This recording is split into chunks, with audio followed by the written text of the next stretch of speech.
Hello, Sophie here, Sophie Stained Glass. I've got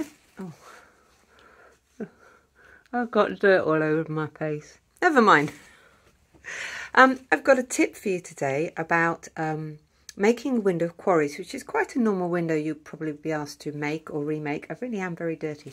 Anyway, so this window is going to look at how you can make it strong. There are different approaches, obviously. There are the saddle bars you can use. I've remade this window and I've used the same strengthening technique they used, so I'll just talk about that. There's the window, fairly ordinary. We have these kind of bars inside this lead and this lead. So they go from edge to edge so that they can have a strengthening bar set inside the lead cane. Now, my approach to the other lead is basket weave. So rather than have a series of lengths with short pieces in between, we've got a length here, a length here, a length here. I hope you can see what's happening here.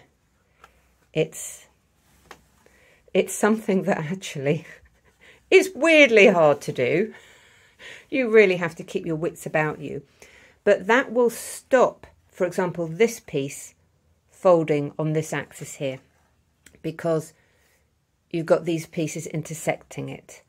And similarly over here, we've got a piece here, and then that piece intersects, and this piece intersects. So that's basically the strongest way to lead up a quarry panel. If maybe you're not going to use internal strengthening bars, you would use a basket weave approach to the whole panel and possibly solder some ties on, depending obviously on the size of the window. This is an opening window, so it does need to be strong. So that's one approach to how you can do this kind of build. So I hope that's been of use to you. Thank you for watching. Please like, comment and subscribe. And don't forget, check out my other videos and my book for everything you could possibly want to know about architectural windows and maybe more.